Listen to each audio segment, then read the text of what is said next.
वक्रतुंड महाकाय सूर्यकोटी समप्रभा निर्विघ्नं कुरु मे देवो सर्वकार्येषु सर्वदा.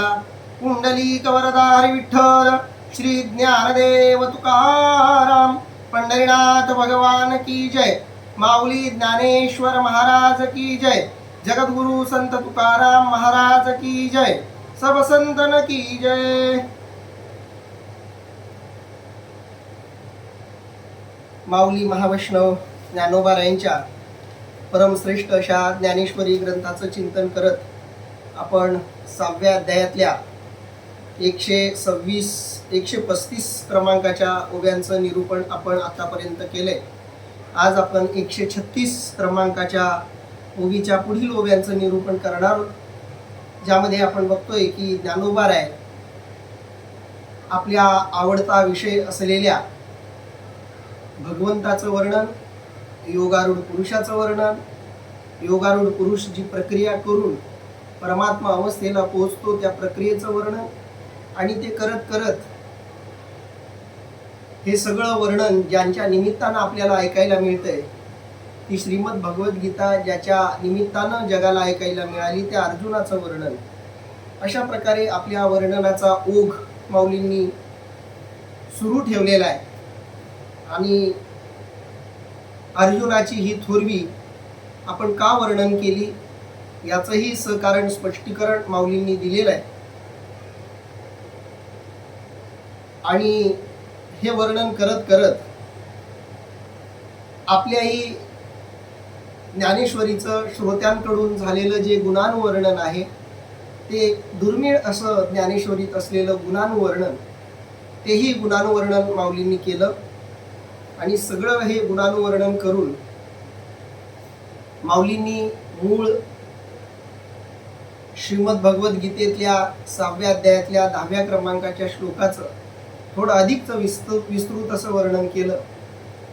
आणि हे वर्णन ऐकल्यानंतर नेहमीप्रमाणे मूळ विषय बाजूला निघून गेलाय आणि पुन्हा एकदा आपला ज्ञानबा, आपला ज्ञानदेव, आपला ज्ञाना वेगळ्याच विषयाच्या विस्ताराकडे वळलेला आहे हे ज्ञानोबारायांच्या गुरुस्थानी असलेल्या निवृत्तीनाथांच्या लक्षात आलं.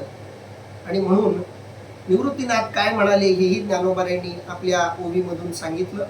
ती ओवी अशी आहे: ते निवृत्तीदासे म्हणित जाणीतले, मग अवधान द्या म्हणितले, नवल पांडव कुळी पाहले कृष्ण दिवसे. अर्थात निवृत्तीदास श्री ज्ञानेश्वर महाराजांनी श्रोत्यांची ती मनस्थिती ओळखली आणि म्हणाले, सावधान व्हा, काय कौतुक सांगावे. पांडव कुळामध्ये श्रीकृष्ण रूप सूर्यच उदयाला आला आहे. आणि अर्जुनाचं हे वर्णन ऐकून ज्ञानोबारायांच्या एक गोष्ट लक्षात आली की आपण अर्जुनाचंही वर्णन करत करत आपल्या मूळ विषयाकडं थोडंसं बगल दिली गेलेली आहे आपल्याकडून. ते निवृत्तीनाथांचे दास असलेल्या सोपान आपल्या ज्ञानोबारायांनी जाणलं. ते निवृत्तीदासे जाणीतले, निवृत्तीदासांनी हे जाणलं, मग अवधान द्या म्हणितले. आणि मग श्रोत्यांना ते म्हणाले की तुम्ही अवधान द्या, तुम्ही लक्ष द्या माझ्या बोलण्याकडं. नवल पांडव कुळी पाहले कृष्ण दिवसे. आणि पांडवांच्या कुळामध्ये जणू काही कृष्णरूपी सूर्य उगवलेला आहे असं सगळं दिसायला लागलेलं आहे. कारण पांडवांच्या कुळामध्ये अनेक मातब्बर, योद्धे, ज्ञानी, पराक्रमी असे पुरुष होऊन गेले. परंतु त्या सगळ्यांमधला सूर्य म्हणून शोभावा असा, जणू काही प्रति श्रीकृष्ण वाटावा असा हा अर्जुन इथं शोभून दिसायला लागलेला आहे. आध्यात्मिक दृष्टीनं विचार करता कॉपी ज्याला आपण म्हणतो, प्रतिरूप ज्याला आपण म्हणू शकतो, रूपक ज्याला आपण अलंकाराच्या भाषेत म्हणतो, त्याला खूप महत्व आहे. विशेषतः अद्वैत तत्वज्ञान स्वीकारणाऱ्या संप्रदायामध्ये या रूपकत्वाला, या प्रतिरूपाला एक आगळं वेगळं असं महत्व आहे. आणि असं केवळ आणि केवळ अद्वैत स्वीकारणाऱ्या संप्रदायामध्ये शक्य आहे.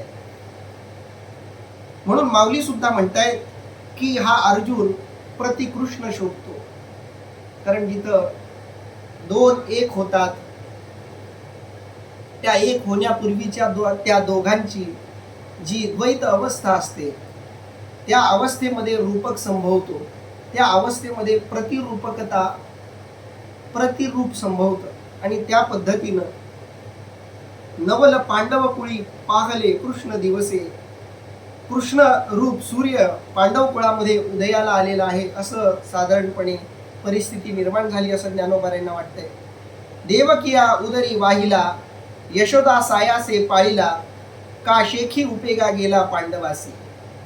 अर्थात कसा तो पहा, त्याला देवकी मातेने 9 महिने उदरात वाहिला, यशोदेने सायासाने लहानाचा मोठा केला आणि शेवटी उपयोगा पडला तो पांडवांच्या.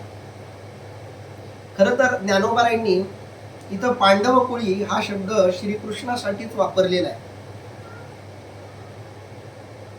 या आधीच्या ओव्यांचा 2 पद्धतीनं अर्थ आपल्याला ऐकायला आणि वाचायला मिळतो. एक अर्थ असा आहे की माऊली इथं अर्जुनाचं वर्णन करतायत आणि एक वर्ग असा आहे की इथं माऊली श्रीकृष्णाचंच वर्णन करतायत. पुढच्या ओवीचा संदर्भ लक्षात घेतला तर इथं भगवान श्रीकृष्णाचं वर्णन माऊली करतायत असं वाटतंय.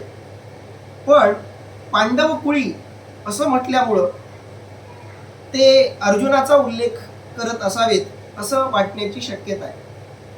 मग श्रीकृष्णाला पांडव कुळातला असं का म्हटले? कारण श्रीकृष्ण तर यादव कुळातले आहेत. पांडवांचं कुळ हे वेगळं कुळ आहे, यादवांचं कुळ हे वेगळं कुळ आहे. भलेही त्यांच्यामध्ये रक्तसंबंध होत आहेत, विवाह संबंध होत आहेत, वैवाहिक संबंध होत आहेत. स्वतः भगवान श्रीकृष्ण परमात्म्याची बहीण सुभद्रा तिला अर्जुनाबरोबर विवाहबद्ध केले, अर्जुनाची ती बायको आहे. या अर्थानं विचार केला तर आपल्या बहिणीचे पती याही रूपात अर्जुनाचं आणि भगवान श्रीकृष्ण परमात्म्याचं सख्य आहे. असं जरी असलं तरी कुळ म्हणून विचार केला तर पांडवांचं कुळ वेगळं आहे आणि यादवांचं कुळ वेगळं आहे. भगवान श्रीकृष्ण परमात्मा हे यादव कुळातून आलेले आहेत आणि अर्जुन हा पांडव कुळातून आलेला आहे. पण तरीही भगवान श्रीकृष्ण परमात्म्याला ज्ञानोबारांनी पांडव कुळातला सूर्य असं म्हटलंय.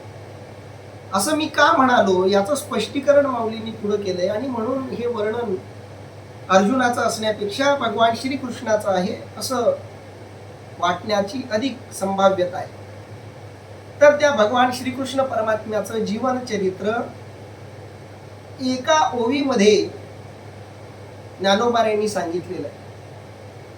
ज्ञानोबारांना आपल्या विषयाची मर्यादा, आपण जो फॉर्म स्वीकारलेला आहे, आपण जे रूप स्वीकारलेलं आहे, त्या रूपाचा आकृतीबंधाचा सखोल असा अभ्यास ज्ञानोबारांचा आहे. आणि म्हणून ज्ञानोबाराय ज्ञानेश्वरीमध्ये कुठेही भगवंताच्या वर्णनाकडे, गुणवर्णनाकडे अधिकच वळत नाहीत, प्रामुख्यानं चरित्र वर्णनाकडे. भगवान श्रीकृष्ण परमात्म्याचं काही मोजकच चरित्र या ज्ञानेश्वरीमध्ये माऊलींनी मांडलेलं आहे. अर्जुनाच्या जीवनातल्या काही गोष्टी, भगवान श्रीकृष्ण परमात्म्याच्या जीवनातल्या काही गोष्टी, धृतराष्ट्राच्या जीवनातल्या काही गोष्टी, अशा काही गोष्टी या ज्ञानेश्वरीमध्ये आलेल्या आहेत. पण त्यांचं प्रमाण अतिशय कमी आहे, मोजकं आहे. खूप विरळक दुर्मिळ अशा ठिकाणी माऊलींनी या प्रकारचं चरित्रात्मक ओवीबद्ध लिखाण केलेलं आपल्याला दिसतं. तसं इथं या ओवीमध्ये माऊलींनी एकाच ओवीत पूर्ण श्रीकृष्ण चरित्र सांगितलेलं आहे. देवकिया उदरी वाहिला, माता देवकीनं या श्रीकृष्णाला 9 महिने पोटामध्ये ठेवलं. सगळ्यांना ती कथा माहिती आहे, म्हणून ती कथा आपल्याला पुन्हा एकदा सांगायची नाहीये. की वसुदेव देवकीचं लग्न झालं, ही देवकी कंसाची आवडती बहीण, आणि त्यानं आपल्या बहिणीचं थाटामाटात लग्न केलं, खर्च केला आणि दोघा नवरा बायकोंना त्यांच्या घरी सोडण्यासाठी स्वतः त्यानं त्या लग्नाच्या रथाचं सारथ्य सुद्धा केलं. आणि ते करताना भविष्यवाणी झाली की ज्या देवकीचं तू एवढ्या आवडीनं थाटामाटानं लग्न केलंय, त्याच देवकीच्या 8व्या मुलाकडून तुला मरण आहे. हे कळल्याबरोबर कंसानं देवकीला आणि वसुदेवाला कारागृहात टाकलं. त्याला तिथंच त्यांना मारायचं होतं, पण त्याला अडवण्यात आलं. नारदांनी अडवलं की तुला जर मुलाकडून मरण आहे तर तू या दोघांचा मृत्यू करून कशाला पापाचा भागीदारी होतो. आणि मग अशा प्रकारे प्रत्येक मुलाला कंसानं मारलं. आणि शेवटी भगवान श्रीकृष्ण परमात्मा जन्माला आले. आता या मुलालाही कंस मारून टाकेल या भीतीपोटी वसुदेव आणि देवकी घाबरायला लागले. त्यावेळी श्रीकृष्णानं 8 वर्षाच्या बालकाचं रूप धारण केलं आणि सांगितलं की तुम्ही काळजी करू नका, तुम्हाला आणि विशेषतः मला आता मरण नाही. तुम्ही मी सांगतो तेवढं करा. मला यशोदेमध्ये नंदराजेंच्या तिथं गोकुळामध्ये ठेवा आणि तिथं एक मुलगी जन्माला आलेली आहे, त्या मुलीला इथं घेऊन या. आणि मग असं सांगितल्यामुळं भगवंतानं पुन्हा बालरूप धारण केलं. वसुदेवाला प्रश्न पडला की एवढे सगळे तुरुंगाच्या बाहेर सुरक्षा रक्षक असताना मी कसं काय तुम्हाला घेऊन जाऊ. कृष्णानं अभिवचन दिलं की ती काळजी तुम्ही करू नका, तुम्ही सांगितलं तेवढं करा, बाकी सगळं मी बघतो. विश्वासानं वसुदेवानं जवळच्याच एका पडलेल्या टोकरीत श्रीकृष्णाला लहान 1 दिवसाच्या बाळाला टाकलं. बाळाला हात लावल्याबरोबर अंगाच्या भोवती जेवढी काही साखळदंड होती ती सगळी साखळदंड तुटली आणि लेकराला उचलल्याबरोबर सगळे जे बाहेरचे सुरक्षा रक्षक होते ते झोपले. आपोआप तुरुंगाचं दार तुटलं, बाहेर आले. प्रचंड पाऊस पडत होता, यमुनेला पूर आलेला होता. तरीही आपल्याला गोकुळामध्ये जायचं एवढंच वसुदेवाच्या डोक्यामध्ये होतं आणि ते कोणताही विचार न करता टोकरीमध्ये श्रीकृष्णाला घेऊन जात आहेत. यमुनेला वाटलं एवढा निर्गुण निराकार परमात्मा सगुण साकार झालाय, त्याच्या किमान पायाला तरी स्पर्श करावा म्हणून यमुना उथंबून वाहायला लागली. देवानं थोडासा पाय बाहेर काढून तिला दर्शन दिलं. शेषनागानं छत्र धरलं श्रीकृष्ण परमात्म्याला आणि यमुनेतून पार पडून वसुदेवानं तिथं श्रीकृष्णाला ठेवलं आणि तिथं जन्माला आलेल्या यशोदेच्या मुलीला भगवंत घेऊन आले. तिचं नाव माया, म्हणजे ती माया होती, तिला घेऊन आले आणि ती मुलगी रडायला लागली. सगळे पहारेकरी सुरक्षा रक्षक जागे झाले. साखळदंड शरीराला पुन्हा पडली आणि सगळेजण आनंदानं कंसाला सांगायला गेले की देवकीला 8वा मुलगा झाला नाही तर मुलगी झाली.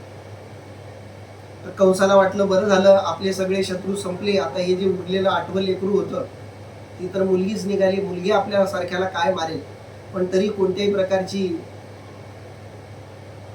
प्रकारची रिस्क घ्यायची नव्हती कंसाला.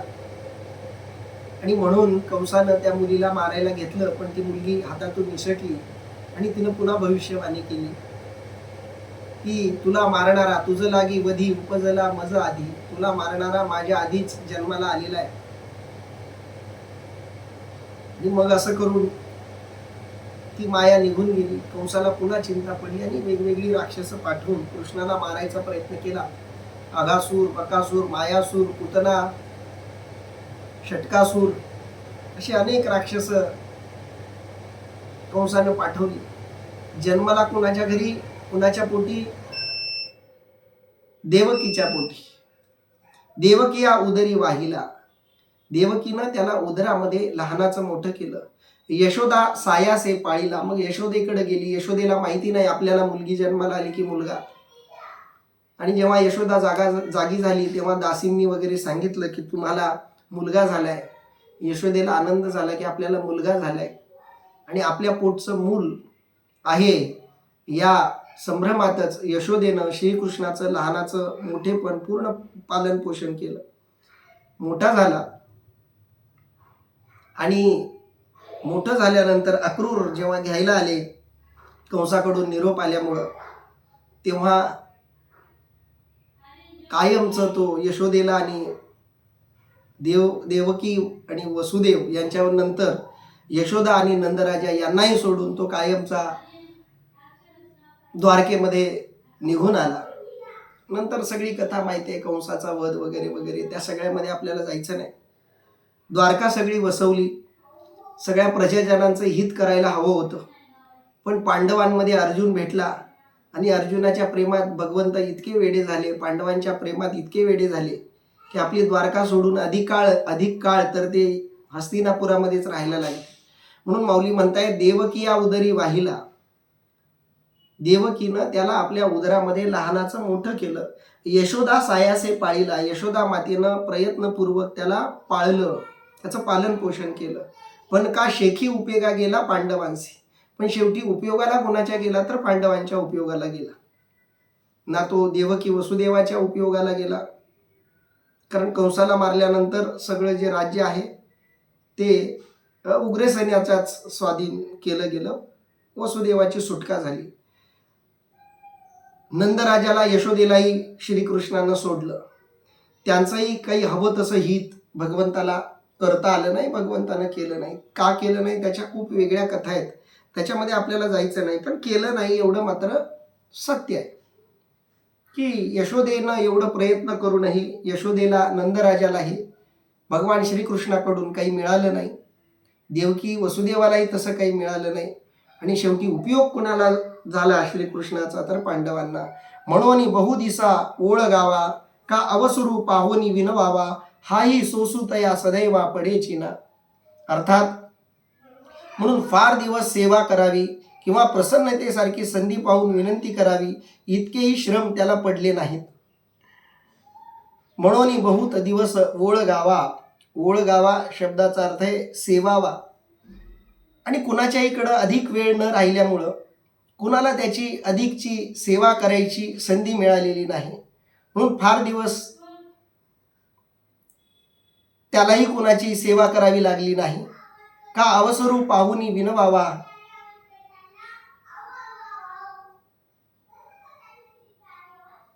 किंवा प्रसन्नतेसारखी संधी पाहून त्याला विनंती करावी इतकेही श्रम त्याला पडले नाहीत. म्हणजे भगवान कृष्ण परमात्म्याला कोणत्याही प्रकारचे श्रम करावे लागले नाहीत, कुणाची अधिकची सेवा करावी लागली नाही, कुणाला अधिकचं काही विनंती वगैरे करावी लागली नाही आणि भगवंताने केलीही नाही. हा सोसू तया सदैवा पडेची ना. हा सोसू शब्दाचा अर्थ आहे श्रम. अशा प्रकारचे श्रमही भगवंताला कधी अधिकचे काही पडले नाहीत. कारण सेवा आणि विनंती या दोन गोष्टी त्यांनाच कराव्या लागतात ज्याच्या मनामध्ये अभिलाषा असते, काहीतरी मिळावं अशी ज्याच्या मनात इच्छा असते तोच सेवा आणि विनंती करत असतो.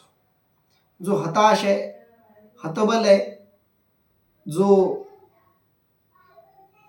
स्वतः सामर्थ्यहीन आहे, असाच माणूस सेवा करू शकतो, असाच माणूस विनंती करू शकतो. व्यावहारिक जगतामध्ये विनंती करण्यासाठी एक प्रकारची स्वतःबद्दलची उपेक्षित मानसिकता, स्वतःबद्दलचा अनात्मविश्वास असावा लागतो, तरच माणूस विनंती करतो. स्वतःबद्दल आत्मविश्वास असल्यावर माणूस कुणाची विनंती करत बसत नाही, कुणाची सेवा, कुणाचं लालून चालून करत नाही. भगवंतानेही केलं नाही. का केलं नाही तर देवाला कधी कुणाकडून काही अपेक्षाच नव्हती. कंसाला मारून कंसाचं राज्य श्रीकृष्णाला घेता आलं असतं, ते घेतलं असतं तर कोणी तक्रारही केली नसती. आणि कंस आणि मुष्टीर, चानूर अशा राक्षसाला मारणाऱ्याला आणि कंसाचं सगळं राक्षसाचं गणगोत संपवणाऱ्याला, कालिया नागासारख्याला ज्यानं मारलं त्या श्रीकृष्णाला विरोध करणारा कोणी नव्हता. म्हणून श्रीकृष्णानं जरी कंसाचं राज्य घेतलं असतं तरी काही हरकत नव्हती. यशोदा आणि नंदराजांचं जे राज्य होतं तेही स्वतःचं राज्य म्हणून स्वीकारलं असतं तरीही काही तक्रार नव्हती.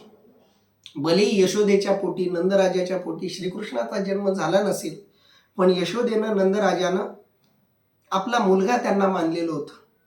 जेव्हा यशोदा नंदराजांना कळलं की हा आपला मुलगा नाही, तेव्हाही त्यांची इच्छा होती की असं जरी नसलं, तू आमच्या रक्ताचा नसलास तरी आमचा उत्तराधिकारी आम्ही तुलाच मानतो. पण असं असूनही भगवान श्रीकृष्ण परमात्म्यानं ना नंदराजांचं राज्य घेतलं, ना कंसाचं राज्य घेतलं, ना वसुदेव देवकीचं राज्य घेतलं, ना उग्रसेनाचं राज्य घेतलं. कोणाचंही राज्य घेतलं नाही. स्वतःचं एक वेगळं शहर भगवंतानं वसवलं, ज्याचं नाव द्वारका. कुणाकडं भगवंतानं आयुष्यात कधी मागितलं नाही, कुणाची सेवा केली नाही. असं काही करण्याची भगवंताला गरजही पडली नाही आणि भगवंताची तशी इच्छाही नव्हती.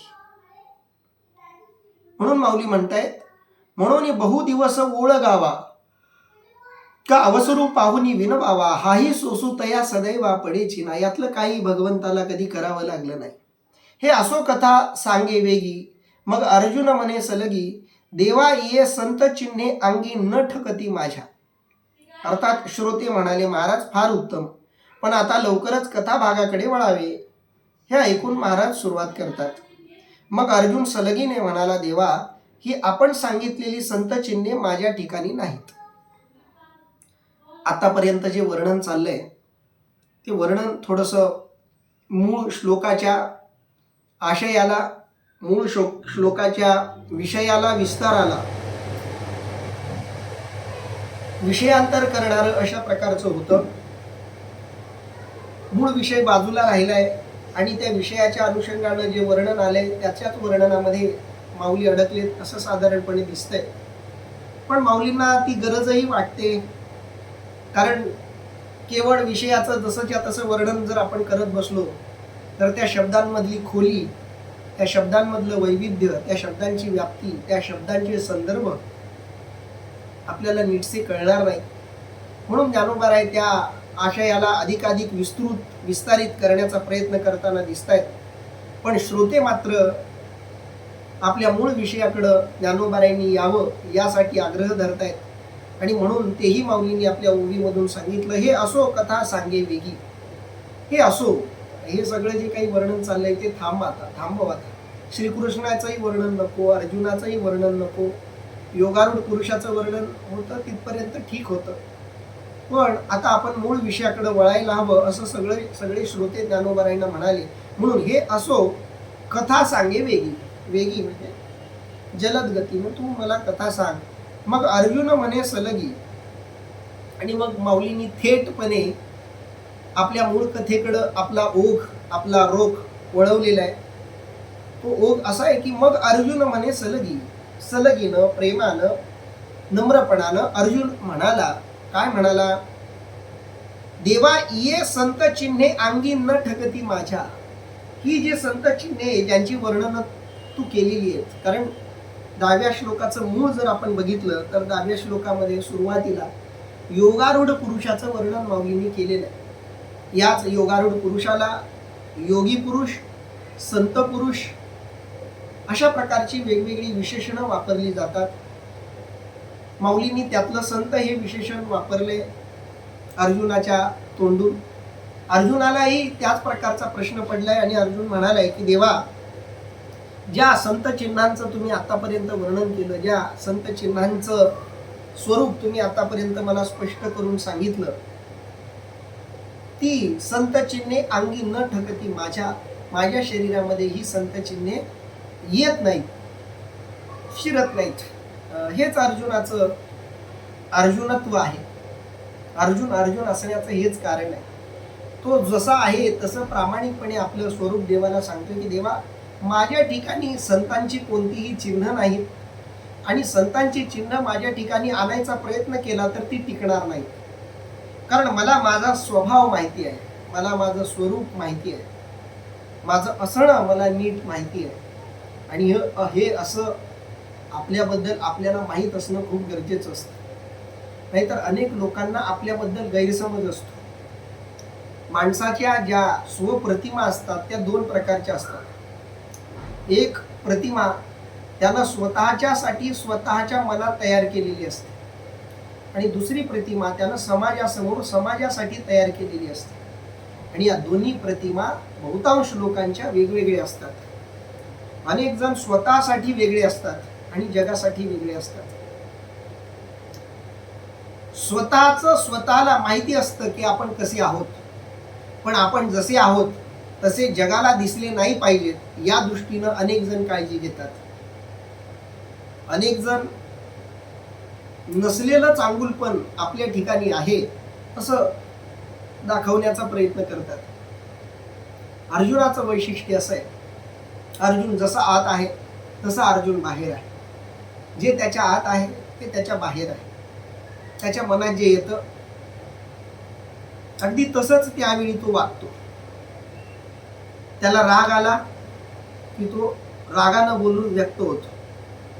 त्याला राग आला की तो समोरच्या शत्रूचा नाश करायलाही मागं पुढं पाहत नाही. हा अर्जुनाचा स्वभाव. यावेळी या प्रसंगी अर्जुनाच्या मनामध्ये भगवान श्रीकृष्णाच्या समोर आपलं जे असणं आहे ते सांगावंसं वाटतं. आणि हे अर्जुनाचं असणं जे आहे ते हे आहे की अर्जुन सामान्य माणसासारखा आहे. सामान्य माणसाच्या ठिकाणी असामान्य गुण लवकर येत नाहीत, मुरत नाहीत. चांगल्या गोष्टी शरीरात मुरायला वेळ लागतो. सामान्य शरीरात जर चांगल्या गोष्टी मुरायला वेळ लागत असेल तर या शरीरात असलेल्या मनात भावनिक दृष्ट्या संवेदनेच्या अंगानं चांगल्या गोष्टी सहजपणे कशा येतील. विषय संतत्वाचा चालू आहे. सामान्य माणसामध्ये संतत्व सहजासहजी शिरत नाही.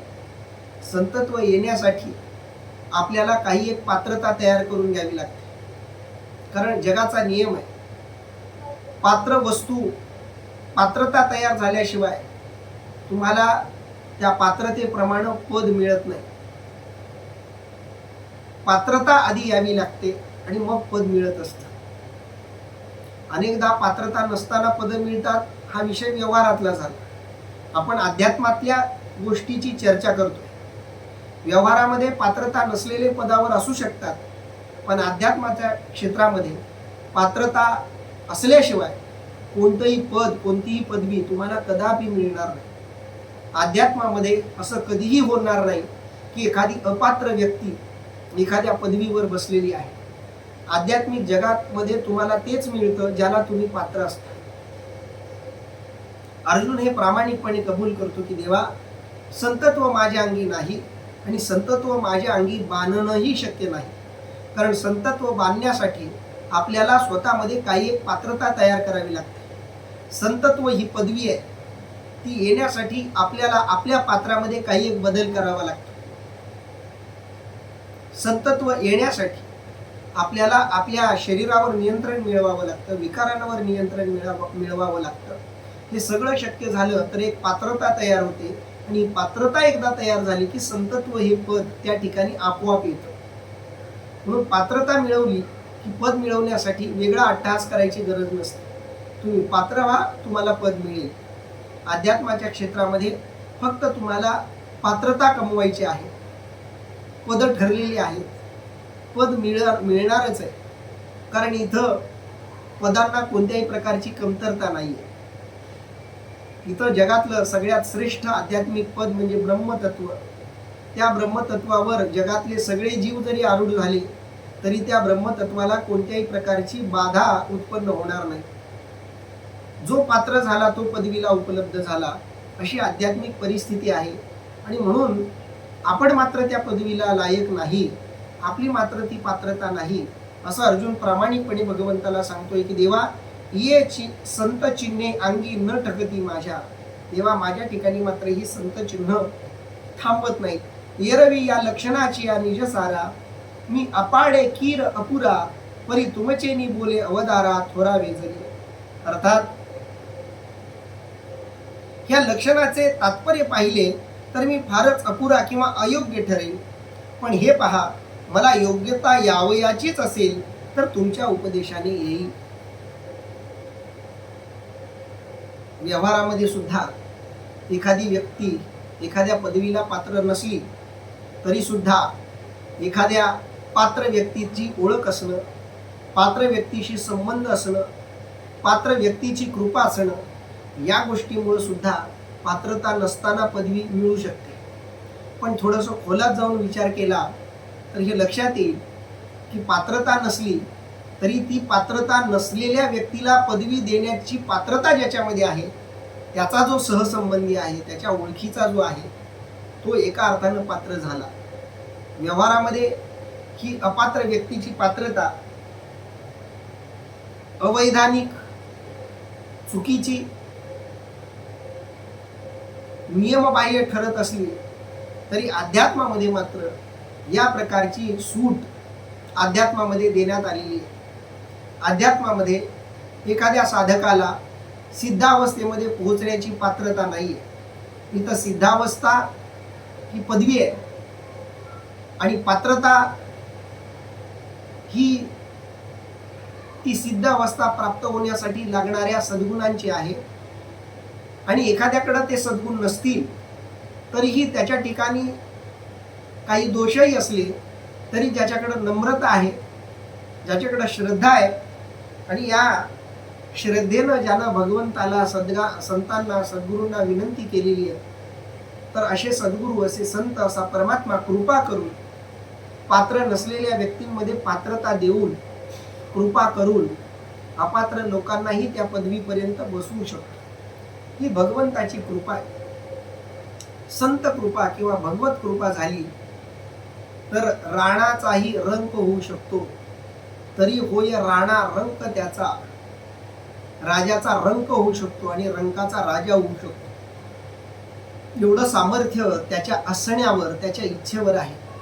आणि म्हणून अर्जुन भगवान श्रीकृष्ण परमात्म्याला म्हणतोय, देवा एरवी या लक्षणाची या निज सारा. एरवी विचार केला तर ज्या लक्षणांचं तुम्ही आतापर्यंत वर्णन केलं त्या वर्णनांचा निज सारा जो आहे, तात्पर्यार्थ जे आहे, त्या लक्षणांचा सार जो आहे, मी अपाडे कीर अपुरा, अपाडे शब्दाचा अर्थ फार, कीर अपुरा, मी ती पदवी मिळवण्यासाठी अतिशय अपूर्ण आहे, अतिशय अपात्र आहे. म्हणजे माझी मुळीच पात्रता नाहीये. तुम्ही ज्या पदवीबद्दल वर्णन करतायत ती पदवी मिळवण्याचा, तुम्ही ज्या योगारूढ पुरुषाची लक्षणं सांगताय त्या योगारूढ पुरुषाची लक्षणं माझ्यामध्ये उतरणं शक्य नाही. कारण भगवान श्रीकृष्ण परमात्म्याचा आग्रह आहे की अर्जुनामध्ये ती योगारूढ पुरुषाची लक्षणं उतरावी. अर्जुन योगारूढ व्हावा ही भगवंताची इच्छा आहे. आणि म्हणून अर्जुनानं प्रामाणिकपणे आपली भावना देवासमोर ठेवलेली आहे. प्रामाणिकता खूप महत्वाची. एखादा शिक्षक एखाद्या विद्यार्थ्याकडं एखादी परीक्षा उत्तीर्ण होण्याची पात्रता त्याच्या ठिकाणी आहे असं समजून त्या विद्यार्थ्याकडे येतो. त्या विद्यार्थ्याच्या समोर आपली आशा व्यक्त करतो की बाळा, या परीक्षेतून तू उत्तीर्ण होऊ शकशील असा मला विश्वास वाटतो. असं म्हटल्यावर विद्यार्थ्यानंही नम्रपणे हे मान्य करायला हवं की गुरुजी, तुम्हाला किती जरी वाटत असलं की ही परीक्षा उत्तीर्ण करण्याची पात्रता माझ्या ठिकाणी आहे, तरी सुद्धा मला नाही वाटत की मी त्या परीक्षेला उत्तीर्ण होण्याच्या लायक आहे.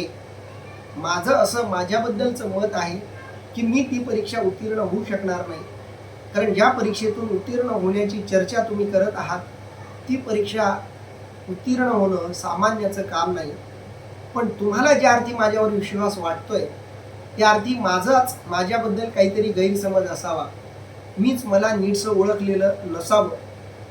म्हणून मी या परीक्षेसाठी अपात्र स्वतःला मानत असलो तरी ज्या अर्थी तुम्हाला मी या परीक्षेला पात्र वाटतोय त्या अर्थी नक्कीच तुमच्या मार्गदर्शनामुळं, तुमच्या विश्वासामुळं स्वतःला अपात्र मानणारी परीक्षा मी पात्र होऊन देऊ शकेल.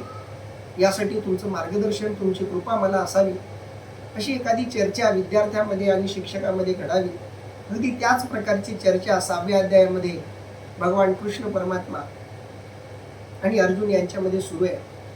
अर्जुनाची मानसिकता आहे की मी सामान्य आहे, माझं मन माझ्या हातामध्ये नाही, मी विकारवश झालेलो आहे, मला संभ्रमावस्था प्राप्त झालेली आहे, माझ्या शरीरातून घाम येतोय, माझ्या हातातलं गांडीव धनुष्य गळून जात आहे, मला युद्ध करायची इच्छा राहिलेली नाही, युद्ध करण्यापेक्षा मी पळून जाऊन संन्यास धारण करणं स्वीकारेल, अशी मानसिकता असलेला अर्जुन आहे. पण भगवान कृष्ण परमात्मा त्याला धीर देतायत, सांगतायत की अर्जुना, तुला नीटसं ओळखलेलं नाहीयेस, तू पराक्रमी आहेस, तू शूर आहेस, तू प्रेमळ आहेस, तुझ्याकडं माया आहे, प्रेम आहे, कोमल मनाचा तू आहेस. असं जरी असलं तरी तू युद्ध करावं असं मला वाटतं, पण केवळ युद्ध करावं अशी माझी इच्छा नाही, तर योगारूढ होऊन तू युद्ध करावं अशी माझी इच्छा आहे, असं भगवंत सांगतायत. आणि तेव्हा अर्जुनाला वाटतंय की योगारूढ होणं ही गोष्ट साधी सोपी नाही. आधी तर योगारूढ पुरुष कोण, त्याची लक्षणं काय हे विचारलं आणि भगवंतानं ती लक्षणं सांगितली. मग अर्जुनाच्या लक्षात आलं की हे आपल्या कॅपॅसिटीच्या बाहेरचं आहे, आपल्या पात्रतेच्या बाहेरचं आहे, हे काही आपल्याला जमणार नाही. पण देवाला स्पष्टपणे सांगावं की देवा, हे मला जमणार नाही, कारण ज्या योगारूढ पुरुषाचं तू वर्णन करतोयस त्यातला एकही गुण माझ्यामध्ये नाही, योगारूढ होण्याच्या पात्रतेचा मी नाही, योगारूढ होण्याची पात्रता माझ्यात यावी म्हणावं तर त्यातला एकही गुण माझ्यामध्ये ठसणार नाही, अशी माझी साधारणपणे परिस्थिती आहे. पण असं जरी असलं तरी देवा, परी तुमचेनी बोले अवधारा थोरवी जरी, पण तुमच्या बोलाच्या आधारावर मात्र मला ती थोरवी प्राप्त होणं शक्य आहे. तुमच्या बोलण्यावरून मला विश्वास येतोय की योगारूढ मी होऊ शकतो. तुमची कृपा असेल, तुमचा असाच आत्मविश्वास माझ्यासोबत असेल, तुम्ही असंच मला शब्द रूपातून मार्गदर्शन करणार असाल तर नक्कीच मी त्या अवस्थेला पोहोचेल. म्हणून मी जरी अपूर्ण असलो तरी परी तुमचेनी बोले अवधारा थोरावे जरी, तरी तुमचं हे सगळं सांगणं जे आहे ते ऐकून तुमच्या मार्गदर्शनामुळे मी ती अवस्था एखाद्या वेळी प्राप्तही करून घेईल. जे तुम्ही चित्त देयाल तरी ब्रह्म मी या होई जेल, काय झाले अभ्यासी जेल सांगाल जे. अर्थात जर तुम्ही मनात आणले तर मी ब्रह्मही होईल आणि तुम्ही ज्या गोष्टीचा अभ्यास कराव्यास सांगाल तो मी करीन. चाणक्यानं चंद्रगुप्त मौर्याकडून नवं राज्य स्थापन करून घेतलं. त्याच्या आधीचा जो राजा होता तो राजा थोडासा गर्विष्ठ होता. त्यानं चाणक्याचा अपमान केला, वर सभेत अपमान केला. त्याचा राग आला चाणक्याला आणि चाणक्यानं आपल्या डोक्याच्या शेंडीला सोडलं आणि सांगितलं, जोपर्यंत तुझ्या कुळाचा नाश करणार नाही तोपर्यंत ही शेंडी मी तिला गाठ बांधणार नाही, अशी प्रतिज्ञा केली. आणि एक साधा पण सामर्थ्यवान असा मुलगा चंद्रगुप्त, त्याला प्रशिक्षित केलं, बौद्धिक दृष्ट्या, शारीरिक दृष्ट्या सगळ्या दृष्टीनं सशक्त केलं आणि त्याला मौर्य साम्राज्याचा संस्थापक बनवलं. पण असं करण्याला जेवढे चाणक्य कारणीभूत आहेत तेवढा तो चंद्रगुप्तही कारणीभूत आहे. कारण मूर्तिकाराला मातीपासून चांगली मूर्ती बनवता येते, हे मूर्तिकाराचं कौशल्य आहे. पण त्या मूर्तिकाराच्या कौशल्याबरोबरच त्याच्या कौशल्याला सहाय्यक ठरेल अशी माती मिळणंही आवश्यक असतं. मातीमध्येच मूर्ती बनण्याची पात्रता नसेल, मातीमध्येच मूर्ती बनण्याची इच्छाच नसेल तर त्या मातीला कितीही कौशल्यपूर्ण असलेला मूर्तिकारही मूर्ती रूप देऊ शकणार नाही. म्हणून सुंदर चांगली मूर्ती होण्यासाठी दोन गोष्टी असाव्या लागतात. मातीमध्ये मूर्ती बनण्याची इच्छा असावी लागते, मातीमध्ये पाण्यात मिसळण्याची, माती रूप होण्याची, मूर्तिकारापुढं पूर्णपणे समर्पित होण्याची वृत्ती असावी लागते. माती जेव्हा अशी समर्पित भावनेनं मूर्तिकारापुढं समर्पित होते अशी माती असते, पण मूर्तिकाराकडे कौशल्य नसतं. माती समर्पित आहे मूर्तिकाराला, पण मूर्तिकाराची पात्रता नसल्यामुळं त्या समर्पित मातीलाही मातीमोल केलं जाऊ शकतं एखाद्या मूर्तिकाराकडून. पण जिथं दोघांचा योग जुळतो, मातीला समर्पित व्हायची इच्छा आहे, मातीमध्ये ती पात्रता आहे आणि माती ज्याला समर्पित झालेली आहे त्या मूर्तिकारामध्ये सुंदर मूर्ती घडवण्याचं सामर्थ्य आहे. असा योग आल्यानंतर त्या मातीला सहज मूर्तीमध्ये रूपांतरित होता येतं. चंद्रगुप्ताला राजा व्हायचं होतं. राजा होण्यासाठी कौटिल्य अर्थात चाणक्य जे सांगतील ते ऐकायची त्याची इच्छा होती. त्यानं ऐकलं. अवघडातली अवघड परीक्षा चाणक्यानं चंद्रगुप्ताची घेतली. ती सगळी परीक्षा ही चंद्रगुप्तानं दिली. कोणत्याही प्रकारचा आळस केला नाही आणि म्हणून तो राजा झाला आणि इतिहास घडला. अर्जुनही तीच भाषा भगवंता पुढे बोलतोय की देवा, जी तुम्ही चित्त देयाल तरी ब्रह्म मी या होई जेल. तुम्ही जर माझ्यावर चित्त दिलं, माझ्यावर लक्ष दिलं, गांभीर्यपूर्वक मला घडवण्यात तुम्ही वेळ घालवलात, लक्ष दिलं, तर नक्कीच मी ब्रह्म सुद्धा होईल. तरी ब्रह्म मी या होई जेल. मला विश्वास आहे की देवा मी ब्रह्म सुद्धा होऊ शकतो. काय झाले अभ्यासी जेल सांगाल, जे तुम्ही जे करायला सांगाल ते मी करायला तयार. तुम्ही जे करायला सांगाल ते करण्यामध्ये मी कोणत्याही प्रकारचा आळस करणार नाही. असं अर्जुन भगवान श्रीकृष्ण परमात्म्यासमोर बोलतोय. हा हो नेनो कवनाची कहाणी, ऐकोनी श्लाघी जत असो अंतःकरणी, ऐसी झालेपणाची शिरयाणी कायसी देवा. अर्थात तुम्ही कोणाची गोष्ट सांगितली हे मला माहीत नाही, पण ती ऐकल्यापासून मनातून त्याची स्तुती करीत असतो. मग ज्याला प्रत्यक्ष ती अवस्था प्राप्त झाली त्याची काय थोरली असेल. भगवंत ज्याचं वर्णन करतायत त्या योगारूढ पुरुषाबद्दल आतापर्यंत अर्जुनानं ऐकलेलं सुद्धा नव्हतं. अर्जुन सामान्य क्षत्रिय होता. आपापल्या वर्णाश्रम धर्माचं पालन करावं या पद्धतीनं जीवन जगून तेच आपल्या आयुष्याचं सार्थक आहे असं मानणाऱ्या अनेकांपैकी अर्जुन एक होता. भगवंताचा भक्त होता, पण श्रीकृष्णाला भगवंत म्हणून तो ओळखत नव्हता. आपल्या नात्यातला म्हणून, आपल्या बायकोचा भाऊ म्हणून, आपल्या आत्याचा मुलगा म्हणून, अशा वेगवेगळ्या नात्यानं तो श्रीकृष्णाला ओळखत होता. पण आज या गीतेच्या निमित्तानं अर्जुनाला काही नव्या गोष्टीचा साक्षात्कार झाला होता.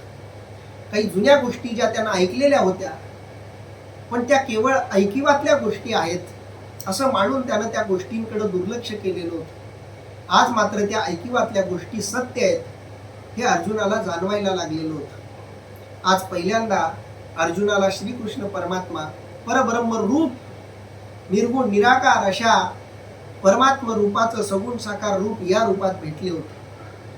म्हणून श्रीकृष्ण नव्यानं अर्जुनाला आज भेटले होते, नव्यानं आज दिसले होते या प्रसंगाच्या निमित्तानं. त्याचबरोबर त्या परमात्मा अवस्थेत असलेल्या श्रीकृष्णाला उपलब्ध होणारे त्यांचे भक्त, त्यांचे संत, ते कोणकोणत्या मार्गाने त्याला उपलब्ध होतात या सगळ्याचंही वर्णन आज पहिल्यांदा अर्जुन ऐकत होता. हे सगळं अर्जुनासाठी नवं होतं. हे सगळं ऐकल्यावर अर्जुनाला ज्याच्याबद्दल श्रीकृष्ण परमात्मा भरभरून बोलतायत त्यांच्याबद्दलचं कौतुक वाटत होतं. सामान्य माणसाची एक इच्छा असते, आपल्याला जी व्यक्ती खूप आवडते तिला आपणही थोडंसं आवडावं असं प्रत्येकाला वाटत असतं. ज्या व्यक्तीवर आपलं प्रेम आहे, ज्या व्यक्तीवर आपलं जीवापाड प्रेम आहे, त्या व्यक्तीचं किंवा थोडं बहुत तरी आपल्यावर प्रेम असावं असं प्रत्येकाला वाटू शकतं, वाटावं स्वाभाविक आहे. इथं अर्जुनालाही तसंच श्रीकृष्णाबद्दल वाटते. अर्जुनाला वाटतंय श्रीकृष्णाला सर्वाधिक जे आवडतं, श्रीकृष्ण परमात्म्याचं सर्वाधिक ज्याच्यावर प्रेम आहे अशा त्या योगारूढ पुरुषासारखं आपण व्हावं. कारण श्रीकृष्णाचं प्रेम मिळणं याच्या एवढं भाग्य अजून दुसरं काय असू शकतं. अर्जुनाचं निस्सीम प्रेम आहे श्रीकृष्णावर, श्रीकृष्ण परमात्म्याचं निस्सीम प्रेम आहे योगारूढ पुरुषावर. आणि म्हणून योगारूढ पुरुषाचं एवढं भावनिक होऊन एवढ्या हिरीरीनं वर्णन श्रीकृष्ण करतायत तेव्हा अर्जुनाला आपसूक वाटलं आपण त्यासारखं व्हायला काय हरकत आहे. म्हणून अर्जुन इथं म्हणतोय बघा, हा हो नेनो कवनाची कहाणी, तुम्ही ज्याच्याबद्दल बोलताय देवा ऐकोनी श्लाघिजत असो अंतःकरणी. तुम्ही ज्याच्याबद्दल बोलताय त्या योगारूढ पुरुषाबद्दल मला जास्त काही माहिती नाही, पण ज्याच्याबद्दल तुम्ही बोलताय त्याच्याबद्दलचं ऐकून मला खूप आनंद झाला. खूप असं आतून आनंद बाहेर पडायला लागलाय. श्लाघिजत असो अंतःकरणी. अंतःकरण माझं श्लाघिजत म्हणजे आनंदित होणे. माझं अंतःकरण आनंदित झालेलं आहे. ऐसी झालेपणाची श्रेयानी कायसी देवा. ज्याचं केवळ वर्णन ऐकून एवढा आनंद झालाय, ती पदवीच मला मिळाली तर, तसंच मला होता आलं तर, तुझं ज्या लोकांवर प्रेम आहे, ज्या लक्षणाच्या व्यक्तींवर, माणसांवर, पुरुषांवर तू प्रेम करतोस, ती लक्षणं माझ्यात आली तर, ज्यांच्या केवळ वर्णनानं मला एवढा आनंद होतोय, ती अवस्थाच मला प्राप्त झाली, तर मग त्याला काय बोलावं, त्याची काय तुलना होऊ शकेल. ऐसी झालेपणाची शिरयानी. शिरयानी म्हणजे तुलना. कायसी देवा, त्याची तुलनाच करता येणार नाही. हे अंगे म्या होई जे का, येतुले गोसावी आपुलेपणे किजो का, तव हसूनी श्रीकृष्ण हो का करू म्हणत. अर्थात देवा, अशी योग्यता माझ्या अंगी येईल का? आपण ह्या स्थितप्रज्ञ, या स्थितीप्रत मला पोचवाल का? हे अर्जुनाचे वचन ऐकून देव हसून म्हणाले, हो पोचवीन बरं. सुंदर संवाद आहे. हे अंगे म्या होई जे देवा, ज्यांचं तू वर्णन करतोयस ते वर्णन ऐकून एवढा आनंद झालाय मला. खरंच ती पात्रता मला देशील का तू? हे अंगे म्या होई जे का, मी स्वतः त्या पात्रतेला उपलब्ध होईल का? मी होईल का तसा, ज्याच्यावर तुझं एवढं प्रेम आहे, जे तुला इतके आवडतात, तसा मी होईल का? येतुले गोसावी आपुलेपणे किजो का. गोसावी म्हणजे श्रेष्ठता, त्या अवस्थेचा, त्या स्थितीचा. येतुले गोसावी, त्या स्थितीचा. आपुलेपणे किजो का, आपलेपणानं तुम्ही मला ती स्थिती प्रदान कराल का? त्या ते स्थितीपर्यंत तुम्ही मला नेऊन पोचवाल का? स्वतः मला ती अवस्था प्राप्त करून देण्यासाठी मदत कराल का? असं अर्जुनानं श्रीकृष्णाला म्हटल्याबरोबर तव हसोनी श्रीकृष्ण हो का करू म्हणत. असं म्हटल्याबरोबर श्रीकृष्ण परमात्मा हसले.